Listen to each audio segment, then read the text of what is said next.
today, Mr. Nixon and Dr. Kissinger. By expanding the war into my country, they killed a lot of Americans and many other people, and they created the Khmer Rouge.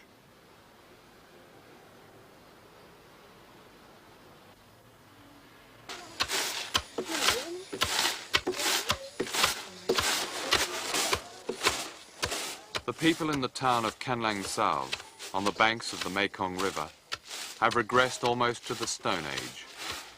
Before the madman theory of war, and before Pol Pot, this was a place of prosperous farmers, skilled workers, engineers and teachers.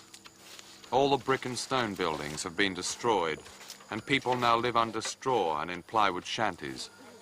There are few adult males left to work the fields, and the rice ration is ½ a pound per person per month.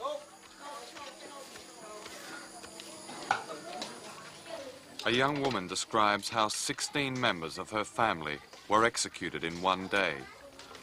They were declared to be unproductive, she said. They were killed with pieces of wood and their throats were slit, one by one. My baby was left in the heat to die. My sister-in-law was killed because someone said she was too beautiful.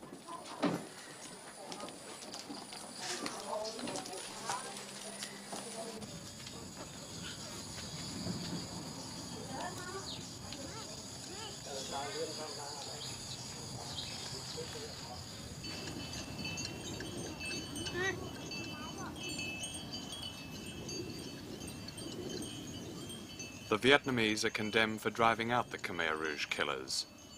Were the Tanzanians condemned for throwing out the hideous Idi Amin? Of course not. It should be explained why the Vietnamese came here to Cambodia. After 1975, Vietnam was under constant attack by the Khmer Rouge, who massacred Vietnamese border villages and were supported by 10,000 Chinese. An unholy trinity of Pol Pot, China, and America say that Vietnam is an agent of Russia. Anybody who knows the fiercely nationalistic Vietnamese, who have stood virtually alone against invaders for 30 years, knows this to be laughably untrue.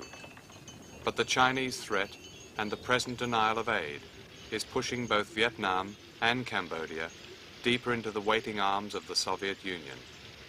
Both the Cambodians and the Vietnamese are fighting for their survival as never before. When the Khmer Rouge retreated before the Vietnamese, they blew up many traditional dikes and dams. And to add to the apocalypse, the rains have been unrelenting this year. From the air, the endless landscape